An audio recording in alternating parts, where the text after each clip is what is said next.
Bonjour et bienvenue à toutes et à tous. Aujourd'hui dans cette vidéo, je vais vous parler de l'orientation des panneaux solaires. D'ici quelques minutes, vous saurez comment orienter vos panneaux solaires pour avoir un meilleur rendement, comment obtenir un bon rendement sans pans de toiture exposés au sud et comment gérer des capteurs exposés est ou ouest. Je me dis que cette vidéo peut vous rassurer sur la rentabilité de votre installation. Alors pas de temps à perdre, c'est parti!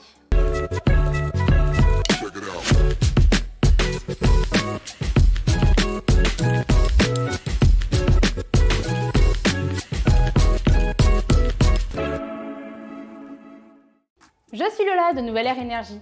Durant la lecture de cette vidéo, je vous encourage à me poser vos questions en commentaire. J'y répondrai avec plaisir en quelques minutes.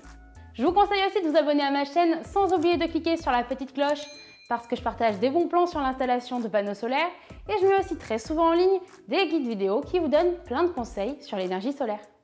Vous le savez sûrement déjà, la meilleure orientation pour panneaux solaires, c'est une orientation plein sud. Le soleil suit un axe précis. Il se lève à l'est et se couche à l'ouest. Jusqu'ici, je ne vous apprends rien.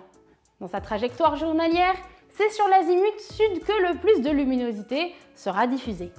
Pour que votre projet soit rentable, il est donc préférable que vos panneaux soient exposés plein sud. Ça, ce n'est vrai que pour les habitants de l'hémisphère nord. L'orientation de panneaux solaires dans l'hémisphère sud devra se faire vers le nord. Attention, si vous ne disposez pas de pan de toiture plein sud, ce n'est pas pour autant que vous ne pouvez pas produire de l'énergie. Si c'est vraiment une orientation au sud que vous désirez pour vos capteurs solaires et que votre toiture n'est pas adaptée, il existe des alternatives. Vous avez peut-être déjà entendu parler de trackers ou suiveurs solaires. D'ailleurs, j'ai déjà fait une vidéo complète sur le sujet. Cliquez sur le bouton qui s'affiche maintenant sur votre écran pour la regarder. Si vous n'avez pas le temps de la voir, je vous explique rapidement en quoi ça consiste. Un tracker est un grand bras mécanique qui suit la course du soleil. Ainsi, vos panneaux solaires bénéficient de la meilleure orientation qui soit. Avec ce genre d'installation, on estime le gain de productivité à 25% comparé à des panneaux photovoltaïques statiques. Mais attention, le tracker possède quelques inconvénients. Le système mécanique entraîne forcément un prix un peu plus élevé. L'installation est aussi plus complexe. Les câbles doivent être enterrés, il faut donc creuser des tranchées dans votre terrain. Avec des pièces en mouvement, il faut également faire attention à l'entretien. Des maintenances seront sûrement à réaliser. Ces systèmes demandent donc des investissements plus fréquents que les panneaux fixes.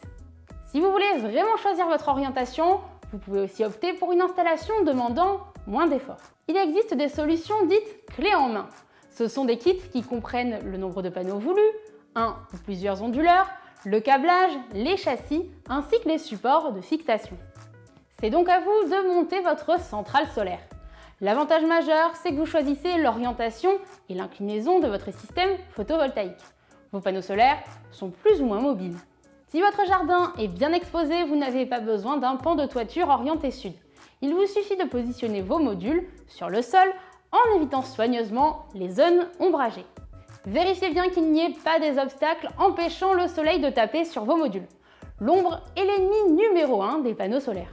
Par contre, en installant un kit, vous renoncez aux aides de l'État ainsi qu'à la revente de surplus. Ce genre de dispositif n'est pas fait pour être raccordé sur le réseau électrique public. L'injection de votre électricité verte dans le réseau EDF ne sera donc pas possible. Si vous voulez savoir combien peut vous rapporter le rachat de surplus, je vous conseille de regarder ma vidéo dédiée. Cliquez sur le bouton qui s'affiche quelque part autour de moi pour la retrouver. J'en reviens au kit. Si vous voulez installer vous-même vos capteurs solaires, il faut aussi que vous ayez des aptitudes de bricoleur assez développées. Bon, vous le voyez, ça représente quand même pas mal d'inconvénients. Si votre toiture offre des expositions est ou ouest, je vous conseille d'opter pour une installation sur le toit. Une orientation de panneaux solaires à l'est et à l'ouest est tout aussi rentable.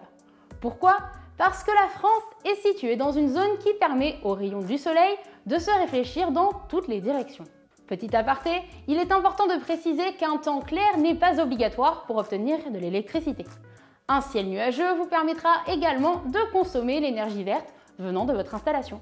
En bref, votre système photovoltaïque reçoit une bonne partie de lumière réfléchie et non pas directe. Qu'importe votre orientation, vous n'aurez pas plus de lumière directe au sud qu'à l'ouest ou à l'est. Bannissez seulement le nord. Bien que les rendements peuvent être meilleurs, la perte de production à l'est et à l'ouest n'est pas importante. On en parle plus en détail. Et oui, votre projet peut être très rentable avec une orientation ouest ou est. Mais il faut que vous connaissiez quelques particularités si vous souhaitez consommer votre production. On commence par l'exemple des panneaux exposés à l'est. Pour que votre taux d'autoconsommation soit maximisé, il faut que la plus grosse partie d'énergie produite soit utilisée. Si vous avez un pan de toiture exposé est ou sud-est, prêt à recevoir des capteurs solaires, il faudra revoir vos habitudes de consommation. Pour ça, il suffit de s'adapter à la course du soleil. Il faut modifier son utilisation de l'énergie.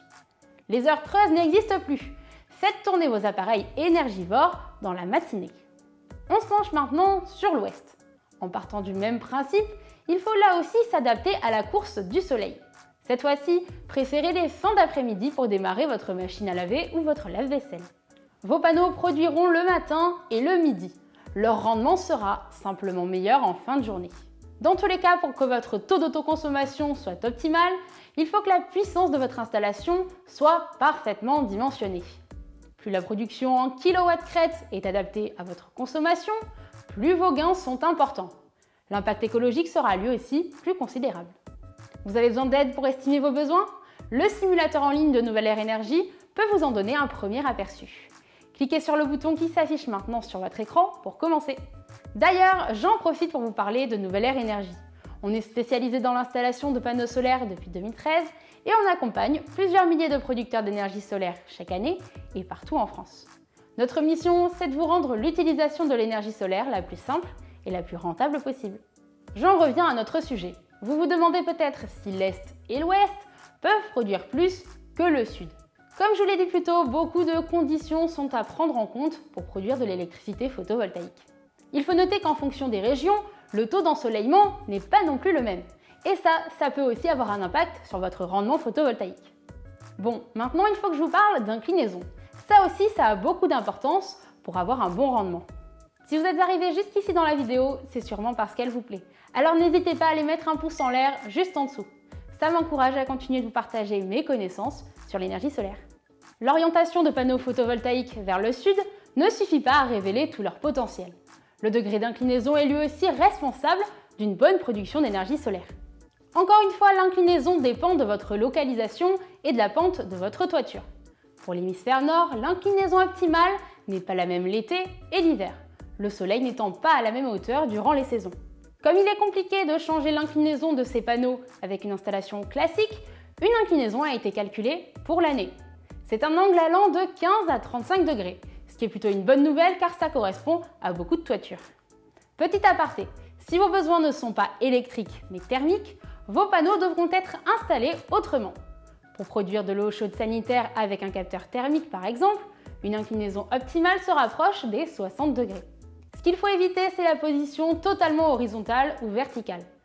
Gardez à l'esprit que ces éléments sont vrais pour notre pays. En Équateur, un panneau à l'horizontale obtiendra un très bon rendement. Avant qu'on se quitte, je vais répondre à une question qu'on me pose souvent. Peut-on devenir autonome avec une orientation sud et une inclinaison parfaite? Si votre objectif est de devenir totalement indépendant du réseau électrique public, sachez que ça reste compliqué. Il sera toujours difficile d'avoir suffisamment d'électricité. À moins de revoir totalement vos habitudes de consommation, l'énergie solaire ne comblera pas toutes vos dépenses énergétiques. Il vous faudra aussi probablement installer des batteries pour pouvoir stocker votre surplus et l'utiliser lorsque vos panneaux ne produisent plus. Devenir indépendant, c'est compliqué, mais vous pouvez baisser de moitié, voire plus, votre consommation de watts publics. Et ça, c'est déjà une bonne nouvelle. Voilà, on a fait le tour de ce qu'il y avait à savoir sur l'orientation des panneaux solaires. Je vous propose de faire un petit bilan. Pour optimiser sa production, la position des panneaux peut jouer un rôle. Les meilleures orientations sont le sud, le sud-est, le sud-ouest, l'est et l'ouest avec une inclinaison comprise entre 15 et 35 degrés. Le rapport production-utilisation joue lui aussi un rôle crucial. Le plus important pour autoconsommer, c'est de s'adapter à la présence du soleil. Vous devez utiliser le maximum d'énergie au moment où elle est produite. Il est primordial de déterminer très précisément vos besoins en électricité avant de vous lancer dans un projet solaire. Ça vous permettra de savoir ce qui est le plus rentable pour vous. Cette vidéo est terminée et je vous remercie de l'avoir regardée. Si vous l'avez aimée, n'oubliez pas de cliquer sur le pouce en l'air juste en dessous. Si vous avez des questions, posez-les-moi en commentaire et j'y répondrai avec plaisir en quelques minutes. Vous pouvez aussi nous les poser sur le chat en ligne de notre site internet en suivant le lien qui se trouve dans la description. Si vous préférez discuter par téléphone, vous pouvez demander à être rappelé par l'un de nos techniciens conseillers. Ils sont à votre service pour vous accompagner gratuitement.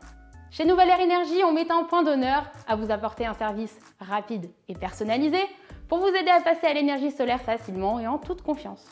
Sachez que vous pouvez aussi approfondir vos connaissances sur l'énergie solaire en consultant tous nos guides complets qui sont disponibles en ligne gratuitement sur notre site internet. Suivez le lien qui se trouve dans la description pour les retrouver.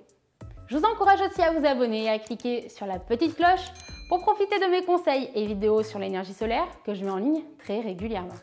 Et je vous demande une toute dernière chose. Ce serait vraiment sympa si vous pouviez prendre le temps de partager cette vidéo sur les réseaux sociaux en cliquant sur le bouton partager qui doit se trouver quelque part autour de la vidéo. Et maintenant, il ne me reste plus qu'à vous dire à très vite pour une prochaine vidéo.